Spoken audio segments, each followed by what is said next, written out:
इस कार्यक्रम के पुण्यार्जक हैं श्री कंवरलाल जी महावीर प्रसाद जी, पाटनी, मदनगंज, किशनगढ़, राजस्थान।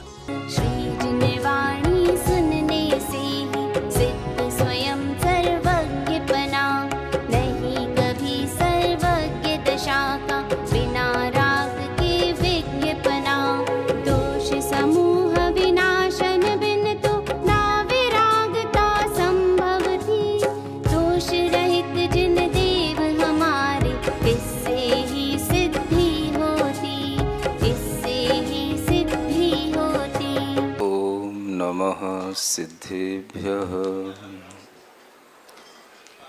ओम नमः सिद्धेभ्यः ओम नमः सिद्धेभ्यः। ओकारं बिंदु संयुक्तं नित्यं ध्यायन्ति योगिनः कामदं मोक्षदं चैव ओंकाराय नमो नमः। अरहमित्यक्षरं ब्रह्म वाचकं परमेष्ठिनः सिद्धचक्रस्य सद्बीजं सर्वतः प्रणमाम्यहम्। देवाधिदेव 1008 श्री शांतिनाथ भगवान की, परम पूज्य आचार्य गुरुवर श्री विद्यासागर जी महाराज की, मोक्ष मार्ग पर चलते चलाते 108 परम पूज्य मुनि श्री प्रणम सागर जी महाराज की, 108 परम पूज्य वात्सल्य मुनि श्री चंद्र सागर जी महाराज की। श्री शांतिनाथ पद पंकज चंचरिका देवानाराः समभवन् गणना व्यपेता। एकोऽस्मि तेषु मतिशक्तिविहीनतोऽपि भक्त्या प्रकर्षमुपयामि च तत्प्रभावात्। काव्य नंबर 43 से भगवान की स्तुति करते हुए आगे बढ़ते हैं। वर्ष सहस 25 आयु में निज के जब और चले गए, तब ही स्वयं आप जीवन में क्षण में चित्त विरक्त हुए। जिनके उस वैराग्य भाव की लोकांतिक के देवों ने करी प्रशंसा, उसकी शंसा करे आज हम हंसी बने।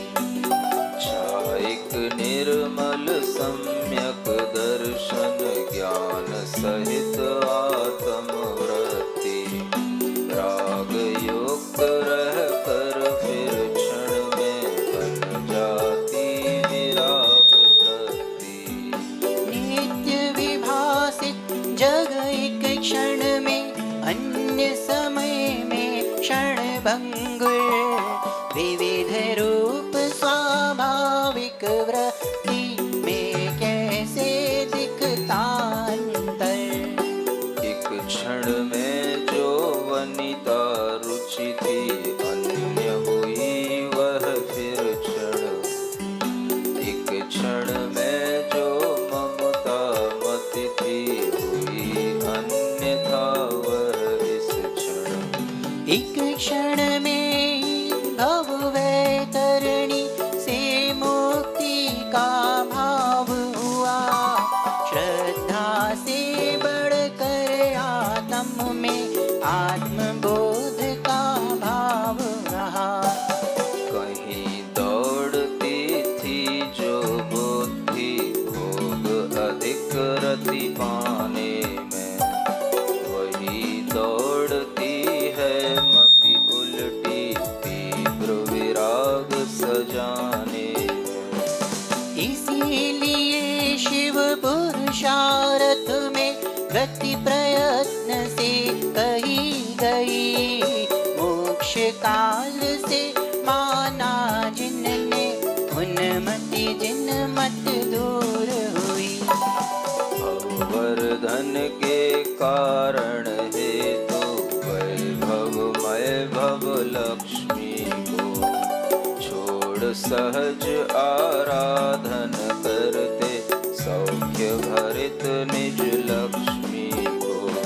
तीर्थ करो में चक्रवर्ती ने भव चक्र करने उद्यम किया, प्रथम वह शांतिनाथ है, जीवों छोड़ो तुम भी भ्रम।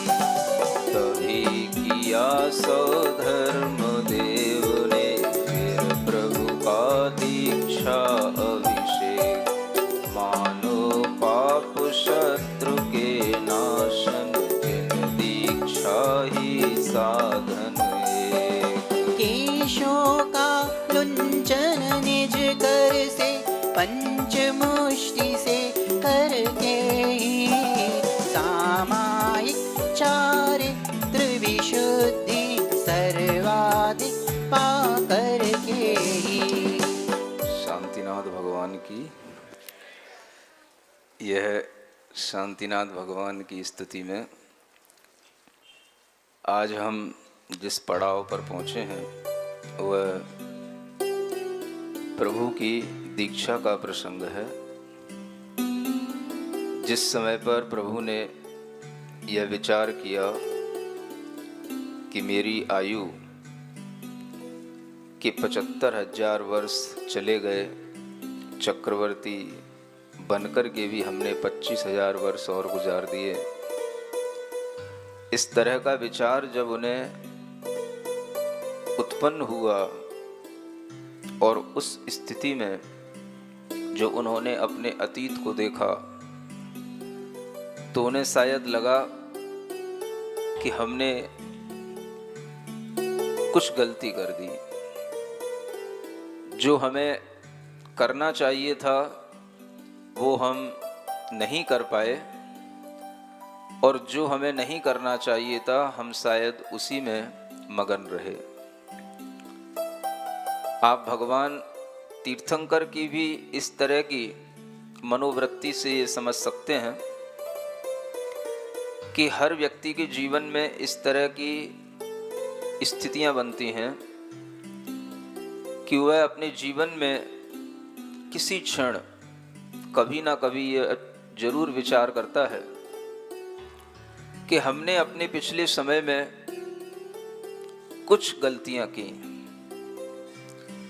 कुछ हमने गलत डिसीजन लिए, कुछ हमारी चॉइसेस गलत हुई, उसके कारण से हमें आज जो मिलना चाहिए था वो नहीं मिल पाया।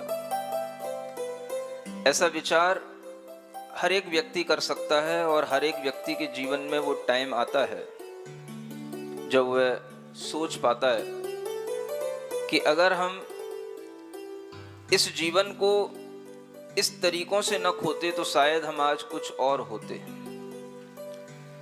इस तरह का जो विचार हर आदमी के जीवन में आता है, तो उस विचार को प्राप्त करके वो समझता है कि हमने कुछ गलती की है, लेकिन प्रभु के इस वैराग्य के इस प्रसंग से हम ये भी सीखने की कोशिश करें कि कोई भी गलती अगर हमें हमारे दिमाग में गलत सी लगती है तो ये ध्यान रखें कि वो भी हमारे लिए जरूरी है, वह गलती भी हमारे लिए नियामक है, और उस गलती को किए बिना भी हम कभी सही रास्ते पर आ नहीं सकते। ये भी जरूरी है। भगवान के इस वैराग्य के प्रसंग से हम ये देख सकते हैं कि सर्व प्रकार से सावधान रहने वाले सम्यक ज्ञान से परिपूर्ण होकर के भी छायक सम्यक दृष्टि जीव, जिनका विजन, जिनकी दृष्टि, जिनकी आस्था, जिनका विश्वास सब कुछ क्लियर है, और जो अपने जीवन में किसी तरह की गलती नहीं कर सकते हैं, लेकिन फिर भी अपने लाइफ के एक उम्र में पहुंच करके, एक एज में पहुंच करके वह सोचते हैं कि हमने अपने पिछले जीवन को खोया है, बर्बाद किया है, और इसके कारण से जो उन्हें एक भीतर से पश्चाताप का भाव उभरा है, वह भाव ही उनके लाइफ का वह टर्निंग पॉइंट बनता है जिससे वह अपने जीवन को एक नई दिशा में ले जाते हैं। और नई दिशा में ले जाने के लिए उन्हें अपने पिछले जीवन से बहुत बड़ी सीख मिलती है।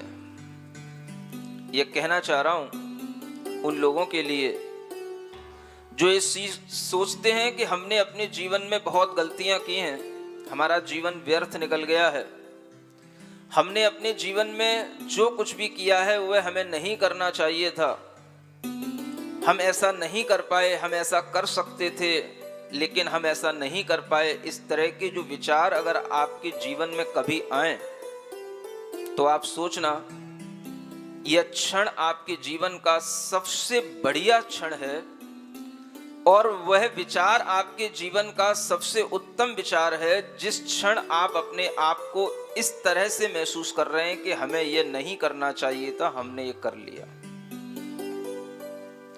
क्योंकि उसी क्षण से आपके लिए एक नई दिशा बनने की तैयारी होती है।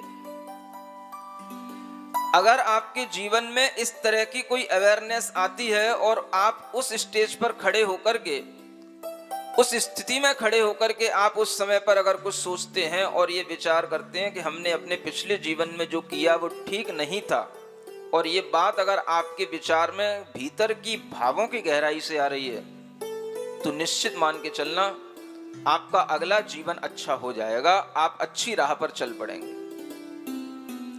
ये एक स्टेट होती है जहां पर हम अवेयर होते हैं अपनी लाइफ के प्रति, और अपनी लाइफ में अगर हमें कभी इस तरह से कोई अवेयरनेस का पॉइंट मिलता है, कोई उम्र में कोई भी हमें वो स्टेट मिलती है जब हम ये समझ पाते हैं कि हम कुछ गलती कर चुके हैं, वह गलती ही आपको सुधारने का कारण बन जाती है।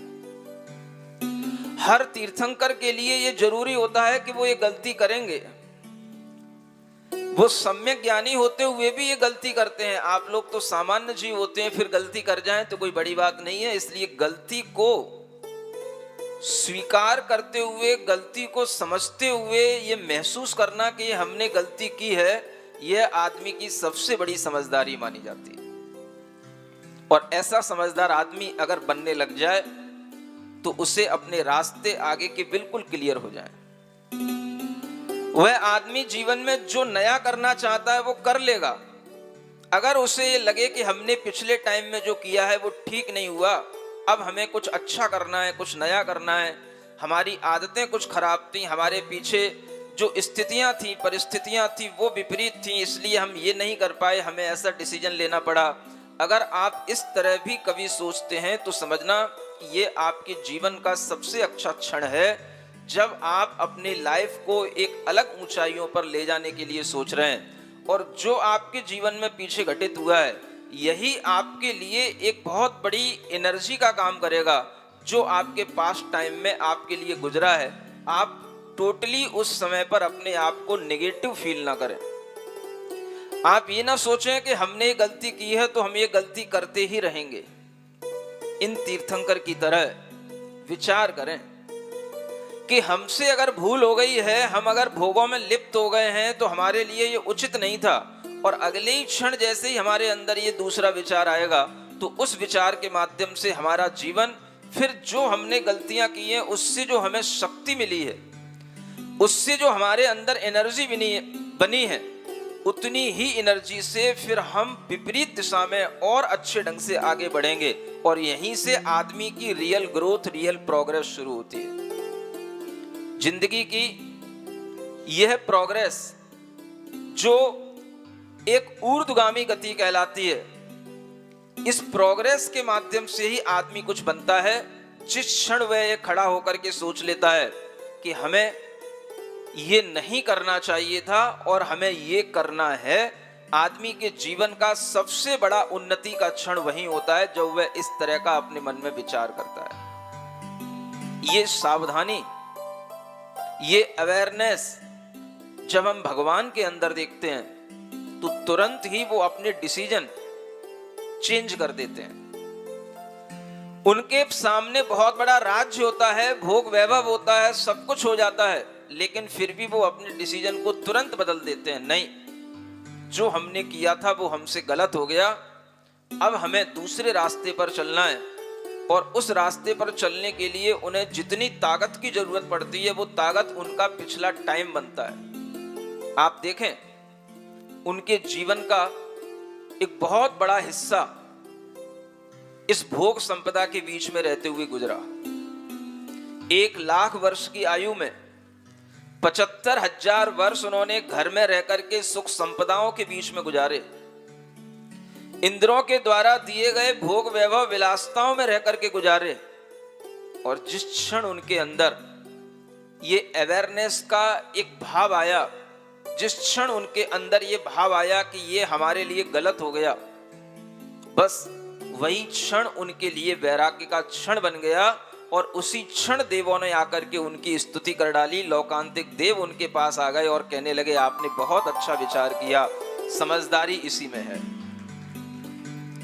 हमें भगवान के इन प्रसंगों से अपनी लाइफ को भी चलाने के लिए कुछ सीखना चाहिए। ऐसा नहीं है कि भगवान के तप कल्याणक हो रहे हैं, भगवान दीक्षा ले रहे हैं, भगवान कुछ भी विचार करके घर छोड़ करके चले जा रहे हैं। उसके पीछे भी बहुत बड़ी हमारे लाइफ को मैनेज करने की थ्योरी छिपी हुई रहती है। हम उसको सोचने की कोशिश करें। हर आदमी के जीवन में जब ये क्षण आते हैं, जब वह सोचता है कि मेरी उम्र के 40 वर्ष निकल गए, 50 वर्ष निकल गए, अब मेरी उम्र के कुल मात्र 20 वर्ष बचे हैं, 30 वर्ष बचे हैं, हमें कुछ अच्छा कर लेना चाहिए।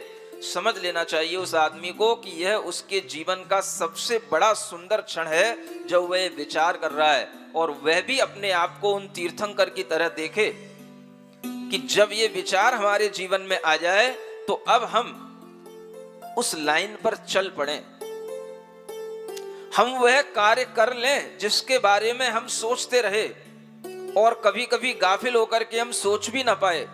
वह कार्य हमारे द्वारा संपादित हो जाना चाहिए। ऐसा विचार तीर्थंकरों के जीवन में जब आता है तो उनकी बहुत बड़ी उम्र गुजरने के बाद आता है। वो इसीलिए आता है कि जितना टाइम हमने अपने बैक में लगाया है, अपने पिछले जीवन में लगाया है, उस टाइम में जितना हमारी एनर्जी वेस्ट हुई है, वह सारी की सारी एनर्जी अब अपोजिट डायरेक्शन में, पहले वो एनर्जी आउटवर्ड जा रही थी, अब वो एनर्जी इनवर्ड डायरेक्शन में अपने आप लगेगी। और जितनी ताकत से उन्होंने पहले भोग संपदा में अपनी ऊर्जा खर्च की थी, उससे कई गुनी ताकत से ज्यादा अब वह आत्म साधना में अपनी ऊर्जा को लगाएंगे। और यह करना जरूरी होता है। यह भी हमें अपने जीवन में सीखते रहना चाहिए। जीवन कभी किसी का व्यर्थ नहीं होता है। अगर हम सीखने की इच्छा रखते हैं तो हमारी गलतियां भी हमें सिखाती रहती हैं। गलतियों से भी सीख लेना हमें तीर्थंकरों से सीख लेना चाहिए। मैं सोचता हूं कि ये गलतियां करते क्यों हैं तीर्थंकर, जिन्हें हम बचपन से कहते आ रहे हैं कि ये अवधि ज्ञान के धारी हैं, श्रुत ज्ञान के धारी हैं, बड़े बड़े सम्यक ज्ञान सम्यक दर्शन को अपने अंदर धारण किए हुए हैं। ऐसे जीव भी अगर किसी उम्र में जाकर के पश्चाताप करें तो हमें इनसे कुछ सीख लेनी चाहिए। और वह सीख यही हो सकती है कि हर आदमी के जीवन में वह समय आता है जब उससे फील होता है कि मैंने जो किया है वह सब कुछ सही नहीं था, मैंने गलत किया और मुझे अब कुछ अच्छा करना चाहिए। यह सीख हमें तीर्थंकर भगवान दे रहे हैं। और ये भी दे रहे हैं कि हमें दुखी होकर के रोना नहीं चाहिए, हमें दुखी होकर के परेशान होकर के अपनी नेगेटिव थिंकिंग के माध्यम से अपने आप को परेशान करके हमें ये नहीं सोचना चाहिए, अरे हमने तो पूरा जीवन व्यर्थ कर दिया, अब हम क्या कर सकते हैं, अब हम क्या करें। जितना हो गया वही चीज आपके लिए, वह नेगेटिव चीज भी आपके लिए एक पॉजिटिव फोर्स के रूप में आपके सामने आ सकती है। और वह जीवन जो आपका व्यतीत हुआ है वह भी आपके लिए और ज्यादा इनकरेज करने में काम आ सकता है। यह सीख हमें भगवान के इस वैराग्य के प्रसंग से मिलती है। बोलो मिलती है कि नहीं मिलती? आप कभी सोचते हो इस तरह से? सोच लेते हो भगवान को वैराग्य होना था इसलिए हो गया, क्योंकि वो निश्चित है उनका तप कल्याणक होना है। हर चीज को अगर आप निश्चितता पर डालोगे तो जीवन से कभी कोई सीख नहीं सीख पाओगे। हर चीज को अगर आप क्रमबद्ध पर्याय पर डालोगे तो जीवन में कुछ सीखने को नहीं मिलेगा। हर चीज की अगर आप क्रमिक पर्यायों को निश्चित कर लोगे तो आपके जीवन में कभी कोई नई सीख उत्पन्न ही नहीं होगी, आप कुछ नया कर ही नहीं पाओगे, आपके जीवन में किसी दूसरे से सीखने के लिए कुछ रहेगा ही नहीं। क्रमबद्ध पर्याय ये इतना गलत सिद्धांत है जो आदमी को बिल्कुल आलसी, आदमी को बिल्कुल होपलेस, आदमी को बिल्कुल निष्क्रिय और आदमी को बिल्कुल धर्म विहीन बनाने वाला, जिन धर्म से बाय कर देने वाला, मिथ्या दृष्टि बनाने वाला यह सिद्धांत है जो क्रमबद्ध पर्याय के रूप से बताया जाता है। आप इस बात को अपने जहन में गहरे से डाल लें कि अगर आप गलत सिद्धांतों पर चलेंगे तो आप कभी भी सही रास्तों पर आगे बढ़ नहीं पाएंगे। जीवन में वह पहला बिंदु होता है, पहला टाइम होता है जहां व्यक्ति ये डिसीजन लेता है कि मुझे क्या करना है, और वही डिसीजन गलत हो गया तो आपका सारा रास्ता जो आपके द्वारा नापा जाएगा वो गलत होगा, क्योंकि आप गलत रास्ते पर आगे बढ़ चुके हैं। आपको जिस रास्ते पर जाना चाहिए था उस रास्ते से आपको डाइवर्ट कर दिया गया। आप अपनी रेस ले रहे हैं, आप अपनी एनर्जी आगे बढ़ने में लगा रहे हैं, लेकिन वो एनर्जी आपको कभी भी आपके लक्ष्य तक नहीं पहुंचाएगी, क्योंकि आप गलत सिद्धांतों के तहत आगे बढ़ रहे हैं। आज की दुनिया का सबसे ज्यादा गलत सिद्धांत क्रमबद्ध पर्याय पर चलना। क्रमबद्ध पर्याय के बारे में जानना, कहना, पढ़ना, सुनना, उस तरह की पुस्तकों को पढ़ना, ये दुनिया का सबसे गलत सिद्धांत आज जैन धर्म के अंदर चल रहा है। जिस सिद्धांत में पुरुषार्थ था, जिस सिद्धांत में हर जगह पर तीर्थंकरों ने अपने पुरुषार्थ से हर कुछ प्राप्त करना सिखाया और हर एक अपने जीवन के प्रसंग से यह सिखाया, देखो मैं पुरुषार्थ कर रहा हूं। हर पुरुषार्थ के पीछे उनके किए हुए कर्म उनके साथ में हैं, वो उनका भाग्य है, वही उनकी कर्म की रेखा है और उस कर्म की रेखा के वो साथ भी चल रहे हैं। लेकिन पुरुषार्थ उन्हें अपनी नियत समय पर करना होता ही है और इस तरह का वह पुरुषार्थ करके बताना चाह रहे हैं कि अगर हम ये पुरुषार्थ नहीं करेंगे तो जीवन हमारा इसी तरह से डूबता चला जाएगा। हमें पुरुषार्थ जिस क्षण करना आ जाएगा उस समय ही हम अपनी दिशा को बदल सकते हैं और उसी समय ही हम अपनी दिशा को संसार से मोक्ष मार्ग की ओर ला सकते हैं। ये उनके जीवन का सबसे बड़ा पुरुषार्थ है जब वो वैराग्य को अंगीकार करते हैं। ये वैराग्य कभी काल लब्धि से नहीं आता, ये वैराग्य कभी अपने आप समय पाकर के नहीं आता, ये वैराग्य विचार करने से आता है और विचार करने के लिए निमित्त भी सामने लाने पड़ जाते हैं तो लाते हैं, क्योंकि निमित्तों के माध्यम से अगर कार्य सामने हो रहा है तो समझना चाहिए वह अपने आप समय से नहीं हो रहा है। आदिनाथ भगवान के सामने नीलांजना लानी पड़ी, क्यों लानी पड़ी? अगर बिना निमित्त के ही वो कार्य हो जाता, अपनी उपादान शक्ति से ही वो कार्य हो जाता, काल लब्धि से ही वो कार्य हो जाता, समय पाकर के ही वो कार्य होना होता, तो इंद्र भी निश्चिंत बैठता। भगवान अपनी भोग कार्य में लगे रहते, राजसभा के कार्य में लगे रहते, लेकिन इंद्र को चिंता हुई, टाइम पास हो रहा है, टाइम गुजर रहा है और ये भगवान को अभी कुछ सूझ नहीं रहा है, ये कब धर्म का प्रवर्तन करेंगे? ये चिंता उस इंद्र को हुई। अवधि ज्ञानी इंद्र भी होता है, स्वयंभू भगवान तीर्थंकर भी अवधि ज्ञानी होते हैं, लेकिन वो अवधि ज्ञान कोई काम में नहीं आते हैं। काम आता है आदमी का पुरुषार्थ। और जब इंद्र ने पुरुषार्थ किया, नीलांजना का नृत्य उनके सामने ला करके रख दिया, उनके दिमाग के तार जब हिल गए कि ये एक नीलांजना जिसकी अभी मृत्यु हुई है और दूसरी नीलांजना सामने आ गई और ये मुझे बेवकूफ बनाया जा रहा है, मैं इसके नृत्य में आसक्त हुआ जा रहा हूं, ये बात जब उनके दिमाग में आ गई तो उसी क्षण वो उठ करके खड़े हो गए और उन्होंने राज सिंहासन का त्याग कर दिया। ये पुरुषार्थ से आता है। क्रमबद्ध पर्याय और काल लब्धि की चर्चा करने वाले बेवकूफ लोगों से कहना कि इस तरह की बातें जैन धर्म में करना बंद करें। ये पुरुषार्थ से होने वाली प्रक्रिया है, ये पुरुषार्थ से चलने वाला मोक्ष मार्ग है, भाग्य के सहारे चलने वाला मोक्ष मार्ग नहीं होता है। पुरुषार्थ के माध्यम से ही कर्मों की निर्जरा होती है। अगर पुरुषार्थ से कर्म की निर्जरा नहीं होती तो आचार्य कवि नहीं कहते अविपाक निर्जरा को अपनाओ। सविपाक निर्जरा तो सबके साथ होती है। कर्म के फल तो हमें हमेशा मिलते रहेंगे, निर्जरा होती रहेगी, बंद होता रहेगा, उससे संसार बना रहेगा, कभी आपके लिए कुछ नहीं होने वाला। अगर कभी कुछ आपके जीवन में घटित होगा तो वह अविपाक निर्जरा से होगा, और अविपाक निर्जरा तप करने से होती है। इसलिए तत्वार सूत्र में लिखा है अलग से एक सिद्धांत सूत्र, तपसा निर्जरा च। ये अलग से इसीलिए लिखना पड़ा, जो निर्जरा तप के माध्यम से होगी, जो निर्जरा अपनी इच्छाओं और इंद्रियों को रोकने के माध्यम से होगी, वो निर्जरा भोगों में पड़े पड़े आहा आहा करने से कभी नहीं होगी। ये सीख लो अच्छे ढंग से। भगवान शांतिनाथ तीर्थंकर के जीवन से सीखो कि उन्होंने अपने जीवन में जिस क्षण वैराग्य का विचार किया, जिस क्षण उनके दिमाग के तार हिले, जिस क्षण उनके दिमाग की विंडो ओपन हो गई कि हम क्या सोच रहे थे, हमें क्या सोचना चाहिए, हम क्या करना चाह रहे थे, हमें क्या कर बैठे, ये बात जिस समय उनके दिमाग में आ गई, उसी समय पर उन्होंने अपना डिसीजन बदल दिया। कितना बड़ा भोग संपदा थी, सोच सकते थे तुम्हारी तरह अभी थोड़े से बच्चों के लिए और बेटे हो जाने दो, उनके भी और विवाह हो जाने दो, और थोड़ा सा हमें साम्राज्य का आनंद ले लेने दो। तुम जैसे लोग होते पागल मोही लोग होते तो सोचते, क्रमबद्ध पर्याय को जानने वाले लोग होते तो सोचते, अरे तीर्थंकर का मोक्ष तो निश्चित है, ये क्या जल्दी पड़ी है, अभी तो 25,000 वर्ष पड़े अपनी उम्र के, क्या जल्दी पड़ी है। इसलिए तुम जैसे पागल लोगों को कभी वैराग्य नहीं होने का, तुम जैसे मोही लोगों को कभी सम्यक ज्ञान नहीं होने का। चाहे कितने ही तुम शास्त्र पढ़ लो, चाहे आचार्य कुंदकुंद देव के पढ़ लो, चाहे किसी और देव के पढ़ लो, कुछ नहीं होने का तुम लोगों को।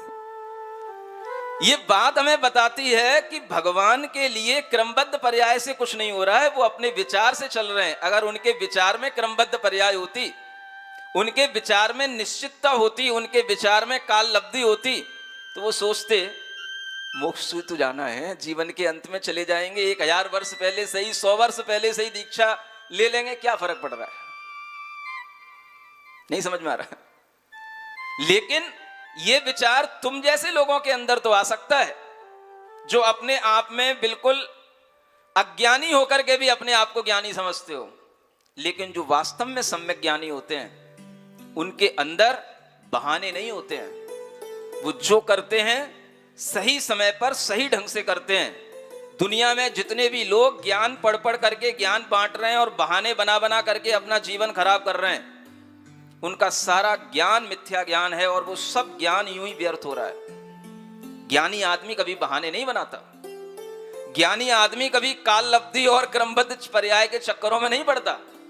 ज्ञानी आदमी जिस क्षण अपने अंदर ज्ञान देखता है, जिस क्षण अपने अंदर भेद विज्ञान कर लेता है, जिस क्षण उसे अनित्य आदि भावनाएं भाने में आ जाती हैं, उसी क्षण वह सोच लेता है, नहीं, हमारा जीवन असंयम में नहीं, संयम में लगना चाहिए। हमें असंयम से जीवन गुजारना नहीं है, हमें संयम से जीवन गुजारना है। ये बात उनके दिमाग में जिस क्षण आ गई, उसी क्षण उन्होंने बहुत बड़ा डिसीजन ले लिया, अब मैं यहां का राजा नहीं हूं, मैं अपना राजपट अपने पुत्र को देता हूं। मैं सब कुछ इसलिए समझ के आदि के साथ में करके जा रहा हूं, लोग ये ना समझे कि एकदम से इनका दिमाग कुछ चढ़ बैठा, कुछ खराब हो गया, कुछ गाफिल हो गए, इसलिए घर छोड़ के चले गए। ऐसा नहीं है। तीर्थंकर हर कार्य जो किए हैं उसके पीछे बहुत बड़े बड़े लॉजिक हैं, सिद्धांत छुपे हुए हैं, और वो ये हैं कि उन्होंने अपने जीवन का वैराग्य, अपने जीवन में राज्य संपदा का त्याग समझदारी के साथ किया है, समय पाकर के किया है। यूं नहीं कि माता पिता नाराज होंगे, चुपचाप जल्दी से निकल जाओ, उन्हें पता ही ना पड़े, अगर उनको पता पड़ेगा तो वो निकलने नहीं देंगे। कुछ नहीं, जो हमें करना है वो हम करेंगे। हमारी उन्नति में कोई बाधक नहीं बन सकता है।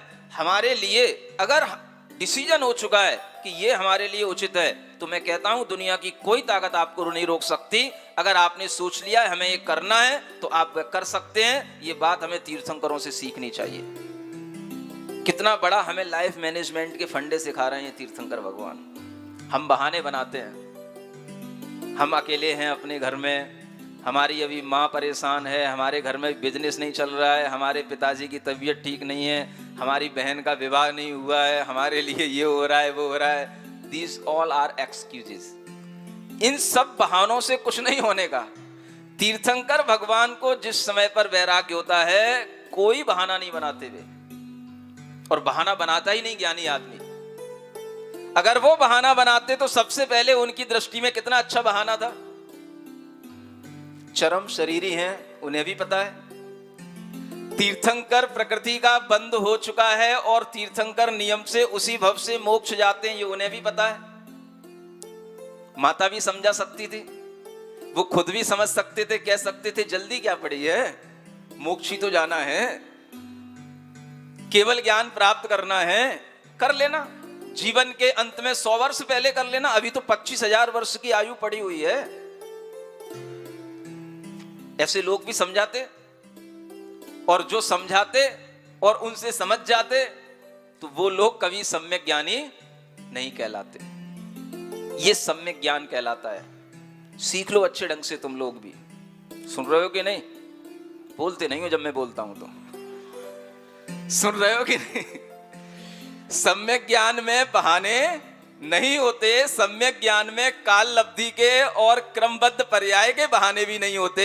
सम्यक ज्ञानी जिस क्षण पर जिस कार्य को करना चाहता है उसी समय कर लेता है, वह कभी भी क्रमबद्ध पर्याय और काल लब्धि के चक्कर में नहीं पड़ता। ये हमें तीर्थंकरों के माध्यम से सीखना चाहिए। सीख रहे हो कि नहीं? गलत तो नहीं सिखा रहा मैं? ये तीर्थंकर सिखा रहे हैं कि नहीं सिखा रहे हैं? कोई गलती तो नहीं हो रही? आखिर तीर्थंकरों के लिए ये बहाना क्यों नहीं आया? आपको दर्द हो सकता है, आपको क्यों दर्द होगा भाई? दूसरे का राजपाट है, वो जा रहा है, बढ़िया ही है, तुमको क्यों दर्द होगा? दर्द तो हमें होगा। मैं सोच रहा था इतने दिन से कि भगवान को इतना बड़ा किया, इतने दिन बचे हैं, अभी क्यों इतनी जल्दी भगवान के लिए हो जाए? लेकिन भगवान को जल्दी हो गई, हमारे सोचने से क्या होगा? जब भगवान के लिए विचार आ गया तो उन्हें वो कार्य करना ही होगा। और जितने भी मोही लोग होंगे वो सोचते रहेंगे अभी थोड़ा रुक जाओ, अभी थोड़ा रुक जाओ। कितनी उन अंतःपुर की वह रानियां होंगी, कितने ही उनके पुत्र पोते नाती सब होंगे जो कहते होंगे दादाजी थोड़ा अभी हम खेल ही नहीं पाए आपके साथ में, आपकी गोदी में बैठ ही नहीं पाए। कितने ही और ऐसी रानियां होंगी जो कह रही होंगी अभी तो गर्भ में पुत्र हैं, कहीं पुत्रों की रानियों के गर्भ में पुत्र हैं, इनको हो जाने दो। अब इतनी हजारों रानियां हैं तो कहीं ना कहीं कुछ ना कुछ तो चल ही रहा होगा ना। किन्हीं की डिलीवरी होने वाली होगी, कोई 15 दिन बचे हो, किसी के महीने में बचे हो, किसी के 2 महीना बचा हो। जल्दी क्या पड़ी है, थोड़ा सा और रुक जाओ, घर में एक और संतान आ जाने दो और पुत्र पुत्रियां बढ़ जाएंगे, आपके लिए ही सुख सुविधा होगी। कितने बहाने हो सकते थे। क्रमबद्ध पर्याय की चर्चा करने वालों, सुनो इन चीजों को। अगर ये सब चीजें क्रमबद्ध पर्याय से चलती होती तो तीर्थंकर कभी भी अपने लिए इस तरह का साहस नहीं जुटा पाते। हमें उनके साहस की ओर देखना चाहिए। उनके साहस की ओर देख करके हमें विचार करना चाहिए कि उन्होंने कितना बड़ा साहस किया अपने जीवन में। हम एक छोटी सी संपदा छोड़ने के लिए कितने बहाने बनाते हैं, और उन्होंने 6 खंड का अधिपतित्व छोड़ने में एक क्षण नहीं लगाया, एक क्षण नहीं लगा उनको। जिस समय उन्हें अपने दर्पण में 2 रूप दिखाई दिए, उसी समय उन्हें लगा कि मेरी पिछली पर्याय का यह रूप है और ये पर्याय मुझे बता रही है कि तुम्हारा पिछला जीवन निकल चुका है और आगे का जीवन भी निकलने वाला है। और एकदम से उन्हें आत्मबोध उत्पन्न हो जाता है और उसी क्षण वह विरक्ति को प्राप्त हो जाते हैं। लेकिन फिर भी समझदारी के साथ में उन्होंने अपने पुत्र का राज्य अभिषेक किया, सबको बताया, अपने परिजनों से कहा कि मेरा ये डिसीजन हो चुका है, मैं ये करने जा रहा हूं, मेरे मन के अंदर अब ये भाव बदल चुका है, अब आप लोग मेरे रास्ते में मुझे परेशान नहीं करना। मैं सबसे क्षमा मांगता हूं, सबको क्षमा करता हूं, और सबसे अच्छा विचार रख करके अपनी मां को समझा करके, पिता को समझा करके पूरी समझदारी के साथ वह ग्रह का त्याग किए। सब कुछ निश्चित होता तो अपने आप ही वह चले जाते एकदम से। जैसे कोई फिल्म चल रही है और फिल्म से एकदम से कोई दूसरी चीज निकल आती है, अपने आप उससे निकल करके वो अगली चीज आगे बढ़ जाती है, ऐसा हो जाता। लेकिन पूरी समझदारी के साथ उनकी सारी क्रियाएं चल रही हैं। वो अपने जीवन में जो उनका कर्तव्य है वो कर्तव्य कर रहे हैं, और उस कर्तव्य को करने के लिए उन्हें ज्ञान प्राप्त है, उस समझदारी के साथ वो सारे कर्तव्य कर रहे हैं। इसलिए कहा जाता है वैराग्य भी समझदारी के साथ में निभाया जाता है, और वैराग्य भी समझदारी के साथ ही आता है। अपने आप आने वाले वैराग्य समझदारी के साथ आते हैं, और उस समझदारी के साथ जब उन्होंने उस अंतःपुर को छोड़ा, अपने राज्य को छोड़ा, अपने ग्रह को छोड़ा, तो सब कुछ उन्होंने छोड़ा। ऐसा नहीं है आप लोगों की तरह जाना तो है ही है, मोक्ष तो होना ही है, केवल ज्ञान तो होना ही है, तो दूर क्यों जा रहे हो, यहीं घर में बैठे रहो, जैसे भरत बैठे थे घर में बैरागी। एक और उदाहरण है ऐसे लोगों के पास में।